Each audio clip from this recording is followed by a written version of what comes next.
Juan Kapitulo 6, versikulo 35. Si Jesus miingon kanila, "Ako mao ang pan nga naghatag sa kinabuhi. Ang muari kanako dili nagayod gutumon, ug ang mutuo kanako dili nagayod uhawon." Ang mga puno Pan sa kinabuhi. maglikon unta sa mong pagtuo ug gagakabi sa pagtuman sa imong mahal nga kasuguan. Ang Ginoo manaa kaninyo. Ang Santos Ebanghelyo sumala ni San Juan. Si Jesus mingon ngadto ka Nicodemus. Wala pa'y nakasaka sa langit, kawas ni adtong nanaog gikan sa langit, ang anak sa tao. Iyong ag-iisa ni Moises didto sa kamingawan, ang bitin nga tumbaga, ibutang og tukon, ang anak sa tao, kinahanglan sang iisa usab, aron ang tanan nga motuo kaniya makabaton o kinabuhing walay katapusan. Kaya gihigugo pag-ayo sa Dios ang kalibutan nga tungod niini, gihatag niya ang iyang bugtong anak aron ang tanan motuo kaniya dili mamatay, kundi makabaton hinuon o kinabuhing dayon.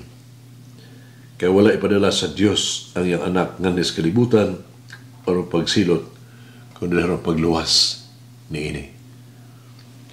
Ang Ebanghelyo sa Ginoo.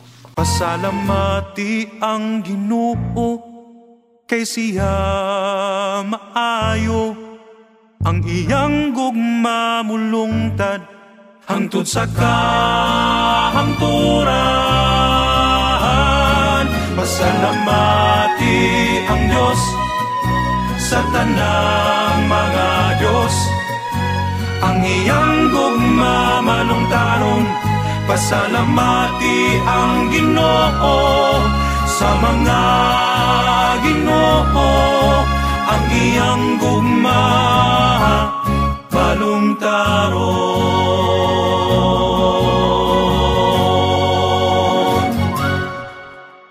Kung dunay usa ka pulo nga mahalagway sa Ebanghelyo karon, kini mao ang gugma.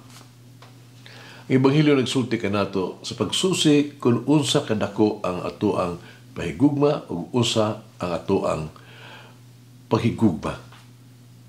Gitawag kita sa paghigugma sa Dios. Ang atong gugma sa Dios, magkita pinagis to ang paghigugma sa atoang isikatao. Giunsa? Si Jesus nagsulti kanato sa pagbuhat ug maayo. Kinagpasabot nga dili kita kinahanglan mapilion pagbuhat ug maayo. Kailan dili kita mamili kung kinsa itong tabangan o kinsa itong iampo. Busa, bisan unsa pa atong ang buhaton ito sa katao diha kanato. Bisan unsa ta niya pagtatar, no?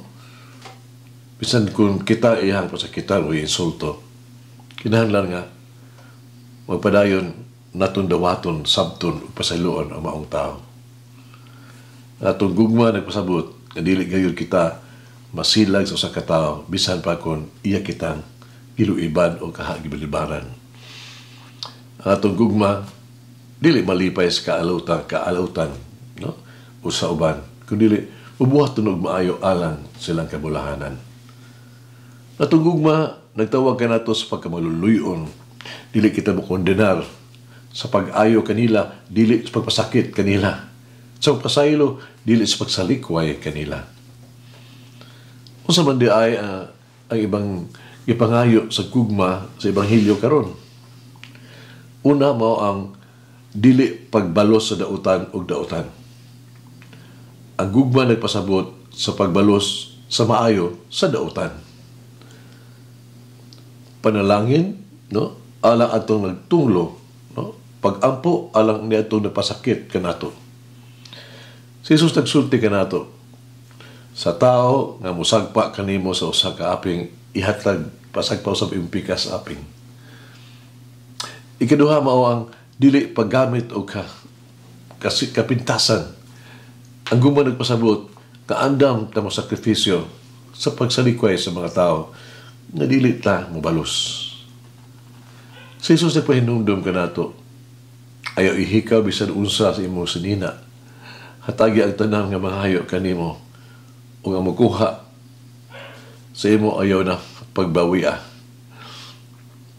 Ikatulo, mao ang dili pagpugong o pagbuhat ug maayo nga mga buhat. Si Jesus nag-ingon, paghatag o mga gasa, ihatag kanimo sa Ginoo. Ang gugma nagbuhat og maayo sa tanang panahon. Siya na pagkasulti, ang gugma maong giwali ni Jesus. Buhata sa uban, ang gusto nimong buhaton nila kanimo. Yung sugilanon, may usa ka amahan, usa ka anak, nga nag-away, na sila si isig usa.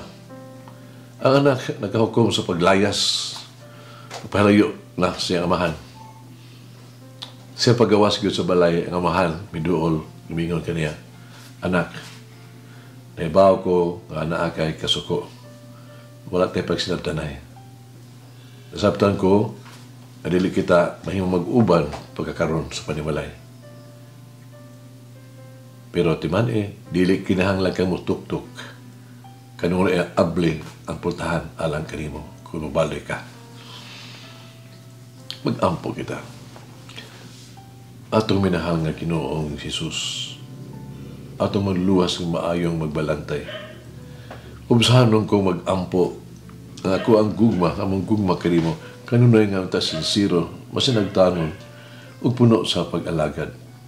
Ubsahanon ko ang mag-ampo, ako ang gugma alang sa uban kanunay usab, o matinud-anon putli ug sagrado. Ubsahanon ko mag-ampo, ako ang gugma kanunay nga balaan, tinuod, umabungahon. Amen. Mama Mary, may I have the grace to stand with you at the foot of the cross of Jesus. Makaantos ako sa masing pag-antos niya stilan sa cross, sa mga pagsulay, lay pa hulga sa pagigugma. Umulangin ang Diyos magagahom sa tanan, Amahan, Anak, ug Espiritu Santo. Amen. May the Lord of the divine mercy bless us all, heal us from all diseases and suffering. Ayun unta niya kita, tanang mga sakit na sa lawas o sa kalag, body and soul. In the name of the Father, the Son, and of the Holy Spirit. Jesus, I trust in you. Amen. Kay galaan inyong nabati ang pagpaambit ug hamubong pamalandong sa pulong sa Dios pinaagi sa tulumanon pan sa kinabuhi nga gidumala ni Monsignor Daddy Silva. Hangtod na usab sa sunod higayon, daghang salamat. The bread of love.